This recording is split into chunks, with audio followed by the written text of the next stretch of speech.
Halo semuanya, pada PPL siklus ketiga kali ini berjumpa lagi dengan saya Eka Sylvia Nur Febrina, guru BK di SMA PGRI 1 Lumajang.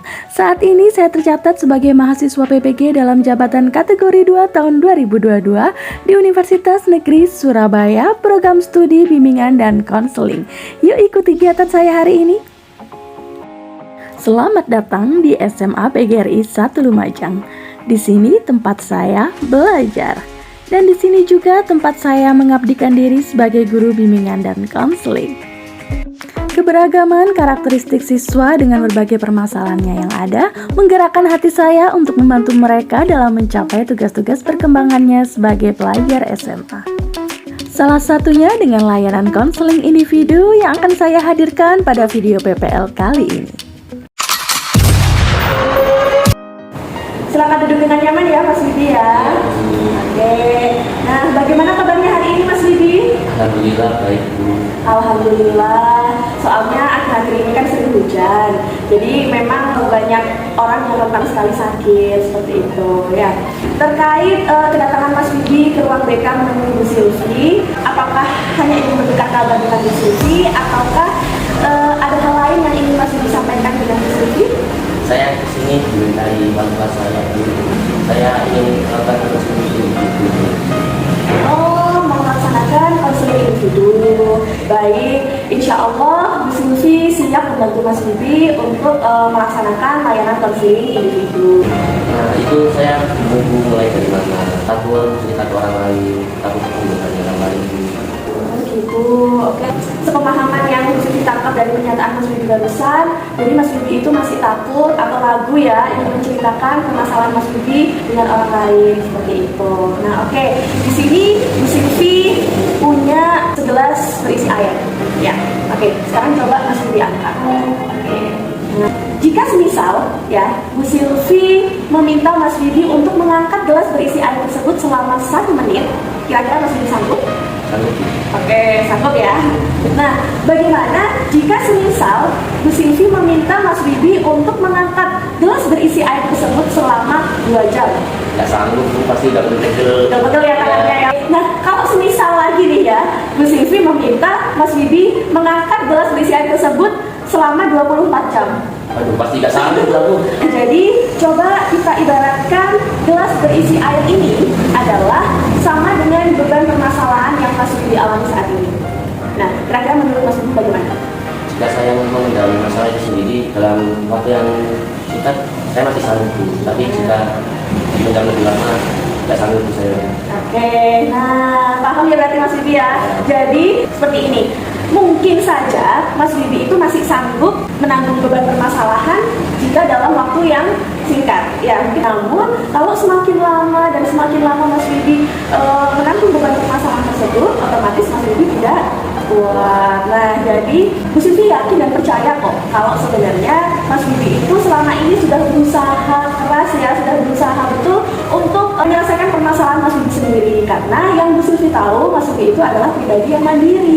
Nah, namun jika sekiranya Mas Wibi itu sudah tidak kuat menanggung beban permasalahan tersebut, memang sudah saatnya Mas Wibi meminta bantuan orang lain. Salah satunya yaitu dengan melaksanakan layanan konseling individu. Nah, sampai di sini paham Mas Wibi? Paham Bu. Oke. Nah, kalau begitu sekarang Bu Sylvie mau bertanya sekali lagi. Ya, apakah Mas Wibi sudah yakin akan melanjutkan proses konseling individu ini dengan Bu Sylvie? Yakin Bu. Oke, kalau begitu. Nah, ini kan bukan pertama kalinya Mas Wibi melaksanakan konseling individu dengan Bu Sylvie, ya. Nah, jadi Bu Sylvie yakin Mas Wibi sudah paham apa itu konseling individu dan juga bagaimana tahapan-tahapannya konseling individu, ya. Namun, tetap Bu Sylvie akan mengingatkan kembali mengenai asas-asas dalam konseling individu, ya. Jadi, asas-asas dalam konseling individu itu ada 3. Nah, yang pertama itu adalah asas kesukarelaan, yaitu bahwa Mas Wibi datang menemui Bu Sylvie ke ruang BK dan melaksanakan layanan konseling ini itu tanpa paksaan dari siapapun, ya. Kemudian yang kedua itu adalah asas keterbukaan. Jadi nanti selama proses konseling individu ini, Mas Wibi akan menceritakan segala permasalahan dan juga meluapkan segala emosi juga perasaan yang Mas Wibi Bibi secara jujur dan terbuka. Ya. Kemudian yang terakhir ada asas kerahasiaan. Ya, jadi insya Allah apapun segala pembicaraan kita selama proses konseling ini nanti insya Allah akan aman dan tidak akan sampai keluar atau sampai terdengar orang lain seperti itu.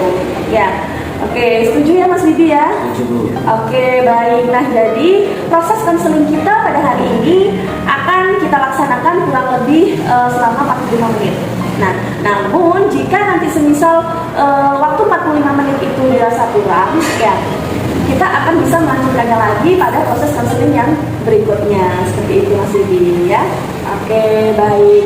Nah, sekarang Mas Bibi bisa mulai menceritakan segala beban permasalahan hidup Mas Bibi ya. Dan silahkan Mas Bibi juga meluapkan segala emosi dan juga perasaannya Mas Bibi.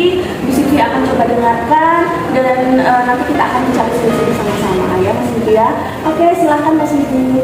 Ya, Bu Sylvi kan tahu sendiri kejadian tahun lalu yang menimpa saya, yaitu meninggalnya kedua orang tua saya. Saya sangat sedih, Bu, karena depresi. Rasanya mau bunuh diri saja. Saya sekarang tinggal sendiri, tidak ada yang mengatur saya seperti ini. Bahkan kakak saya pun tidak peduli dengan saya. Sampai rasanya ingin bunuh diri seperti itu. Bu Sylvi sering dengar Mas Bibi berulang kali mengatakan ingin mengakhiri hidup. Saya tidak ingin menjalin hubungan lagi dengan orang lain. Saya takut kecewa lagi. Saya takut kehilangan orang terdekat lagi. Seperti itu ya Mas Bibi ya. Saya merasa Tuhan tidak adil, Bu. Masa depan saya sudah hancur. Saya ingin mengakhiri hidup saja. Saya tidak sanggup menanggung setelah ini. Mas Bibi ya. Jadi semua pernyataan dan cerita yang Mas Bibi sampaikan barusan, Bu Sylvi menangkap adanya pemikiran-pemikiran atau keyakinan-keyakinan yang irasional. Ya, seperti Tuhan itu tidak adil, hidup Mas Bibi sudah hancur katanya ya, kemudian masa depannya sudah berakhir, kemudian trauma yang menjalani mencari hubungan dengan orang lain karena takut diambil lagi sama Tuhan, seperti itu ya. Nah, baik, Mas Bibi kira-kira tahu nggak apa itu pemikiran yang irasional? Tahu.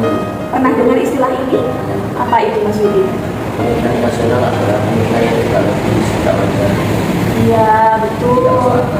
Iya betul Mas Bibi. Jadi pemikiran yang irasional itu atau keyakinan irasional adalah keyakinan yang tidak logis atau tidak masuk akal. Ya. Jadi dengan adanya pemikiran-pemikiran atau keyakinan irasional yang terbentuk dalam diri Mas Bibi, maka dari itu pada proses konseling individu kita hari ini kita akan menggunakan strategi atau teknik ya REBT namanya. Jadi Rational Emotive Behavior Therapy dengan menggunakan teknik dispute kognitif ya. Jadi teknik ini adalah sebuah teknik pada proses konseling individu di mana membantu konseli atau nanti di sini Mas Bibi ya dalam mengubah segala pemikiran yang irasional menjadi pemikiran yang rasional seperti itu. Nah, jadi teknik dispute kognitif ini menggunakan konsep ABCDE di sini namanya ya. Oke. Nah, jadi di sini kita akan menuliskan beberapa pesan di sini pada kartu ABC terlebih dahulu ya. Oke. Nah, di sini pada kartu A itu namanya adalah activating event. Apa itu? Nah, oke. Nanti Mas Bibi akan menuliskan di lembar balik halaman kartu A ini segala kejadian yang mengawali segala permasalahan Mas Bibi saat ini. Ya, bisa? Coba di sini. Oke, silakan dibacakan dengan keras. Kehilangan orang tua adalah cobaan terberat dalam hidup saya. Oke, berarti bisa Bu Sylvi minta kembali kartunya. Ya, jadi memang ini pengalaman atau peristiwa yang membuat Mas Bibi sekarang menjadi begitu tertekan dan terpukul ya. Oke, baik. Sekarang kita beralih ke kartu B ya. Jadi kartu B ini adalah belief. Mas Bibi akan menuliskan beberapa pernyataan atau pemikiran-pemikiran dan keyakinan yang irasional yang tadi Mas Bibi sudah sampaikan tadi Bu Sylvi. Nah, di sini coba ditulis kembali pada kartu ini. Oke, baik. Sekarang dibacakan Mas Bibi. Hidup saya sudah hancur, Bu. Masa depan saya berada di sini. Tuhan tidak adil. Tuhan yang membuat saya menderita. Saya trauma. Di sini coba Bu Sylvi baca ya apa yang Mas Bibi tulis pada kartu C. Jadi di sini akibat yang atau perubahan apa yang Mas Bibi rasakan setelah adanya kejadian pada kartu A ya. Saya tidak punya semangat hidup.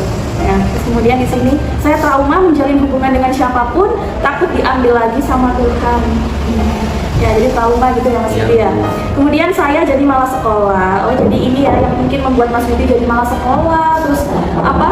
Nggak pernah mengerjakan tugas juga, gitu ya Mas Bibi ya. Betul begitu ya. Oke, baik. Nah, sekarang kita sudah selesai menuliskan beberapa pernyataan pada kartu A, B, dan C. Coba sekarang Mas Bibi membawa HP. Bapak. Coba. Oke, Bu Silvi carikan slide tentang kisah seekor kupu-kupu. Ya, kita tonton bersama-sama ya, Mas Bibi ya. Nah ini. Nah, coba sekarang Mas Bibi lanjutkan baca dengan keras. Seringkali perjuangan adalah sesuatu yang kita butuhkan dalam hidup ini. Jika Tuhan memperbolehkan kita melewati hidup ini tanpa cobaan, hal ini akan membuat kita lemah. Kita tidak akan sekuat seperti apa yang kita harapkan, dan tidak akan pernah terbang seperti kupu-kupu itu. Nah, baik. Ini Bu Silvi kembalikan HP-nya Mas Bibi. Nah, setelah melihat kisah tentang seekor kupu-kupu, ya, kira-kira menurut pendapat Mas Bibi bagaimana? Pendapat saya, yang dari slide terakhir itu, Ya, mungkin cobaan adalah sebuah proses untuk kita tumbuh dewasa, untuk kita dapat menjalani hidup-hidup yang ditangani. itu baik. Nah, berarti Mas Bibi bisa menyimpulkan apa kira-kira? Kita tidak boleh berputus asa dulu karena Tuhan sudah berencana baik ke depannya kita. Jadi, kira-kira menurut Mas Bibi Tuhan itu masih tetap tidak adil nggak kalau menurut Mas Bibi? Kalau menurut saya setelah menonton saya tadi, adil. Saya merasa bersalah telah mengolok-olok Tuhan. Iya, itu merasa bersalah ya, selama ini sudah istilahnya Mas Bibi sudah tadi kan mengata-ngatai Tuhan. Jadi seekor kupu-kupu tersebut itu ibaratnya adalah Mas Bibi. Nah, ya, jadi Tuhan itu bukannya tidak adil, ya, namun memang Tuhan itu pasti akan memberikan semua manusia itu berbagai ujian dan cobaan untuk dilewati. Agar apa? Agar menjadi pribadi yang lebih kuat. Jadi semua orang itu pada dasarnya mengalami masalah-masalah dalam hidupnya dengan bentuk dan rupa yang berbeda-beda. Ya, itu seperti itu. Sekarang Siti ingin menanyakan kembali, ya. Jadi pada kartu B tadi, kira-kira pernyataannya Mas Bibi di sini bisa dibenarkan adanya atau tidak? Oke, tidak ya Mas Bibi ya. Nah, baik. Sekarang kita akan mengisi kartu D. Di sini adalah disputation of belief. Jadi artinya pernyataan-pernyataan yang akan Mas Bibi tuliskan di sini nanti itu adalah mendebat, ya, mendebat semua pernyataan-pernyataan atau pemikiran irasional yang sudah tertulis pada kartu B, ya. Oke, baik. Sekarang coba Mas Bibi tuliskan di sini pada kartu B. Oke, baik. Sekarang coba Mas Bibi bacakan apa yang Mas Bibi tulis di situ. Ternyata saya masih punya masa depan. Saya harus menguatkan diri untuk melewati semua ujian itu. Tuhan hanya ingin saya menjadi lebih kuat. Nah, baik. Bisa dikembalikan ke Bu Silvi. Nah, kita coba beralih ke kartu terakhir, kartu E. Di sini adalah effective new belief. Nah, di sini coba Mas Bibi tuliskan pada kartu E ini, ya. Kira-kira keyakinan-keyakinan baru yang seperti apa yang sudah terbangun dalam diri Mas Bibi setelah mengikuti beberapa rangkaian proses kegiatan konseling kita pada hari ini tadi, ya. Coba ditulis di kartu E. Oke. Saya adalah orang yang spesial dan kuat karena mampu menerima ujian yang berat. Saya harus rajin sekolah. Saya harus meraih masa depan saya. Ah, gitu. Baik Mas Bibi. Nah, ternyata ya sekarang dalam diri Mas Bibi sudah terbentuk dan terbangun keyakinan-keyakinan baru atau pemikiran-pemikiran baru yang lebih rasional, ya. Nah, jadi di sini Mas Bibi harap ya Mas Bibi itu mampu mempertahankan apa yang sudah Mas Bibi tulis pada kartu E ini tadi, ya, seperti itu. Ya, setelah Mas Bibi sudah menuliskan semua pernyataan pada semua kartu A, B, C, D, E, ya. Nah, berarti setelah ini apa yang kira-kira akan Mas Bibi lakukan? Saya akan semangat lagi pada sekolah. Nah, ya lebih semangat lagi, terus lebih jadi mengerjakan tugas-tugas sekolah yang kemarin sempat ketinggalan. Ya, baik. Bu Silvi tahunya Mas Bibi ini suka nyanyi, ya, suka mengcover lagu, nah terus diupload ke YouTube gitu, ya. Kamu kan ikut ekskul band, tapi akhir-akhir ini kamu tuh jarang sekali ikut kegiatan ekskul band lagi gitu. Nah sekarang biar Mas Bibinya itu lebih semangat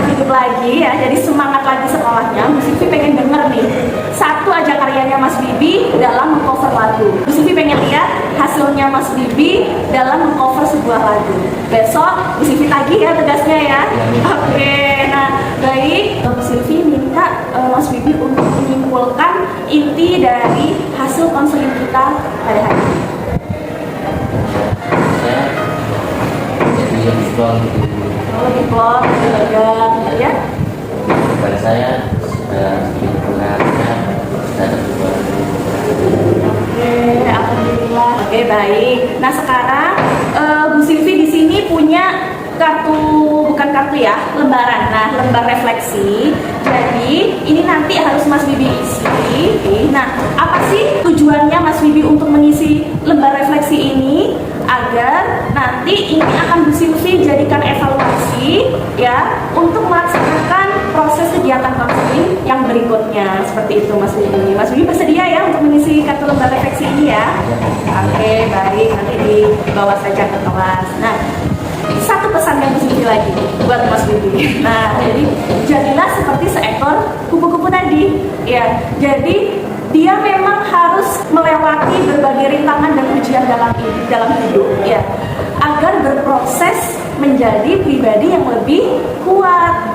Ya, jadi memang semua orang pasti harus mengalami proses kehidupan itu, ya Mas Bibi ya. Oke, Bu Silvi pengen dengar Mas Bibi bilang saya bisa, saya kuat. Oke, ya 1, 2, 3. Saya bisa, saya kuat. Oke, alhamdulillah ya kalau begitu. Nah baik, Mas Bibi bisa kembali kelas. Terima kasih Bu Silvi. Iya, sama-sama Mas Bibi. Assalamualaikum. Waalaikumsalam.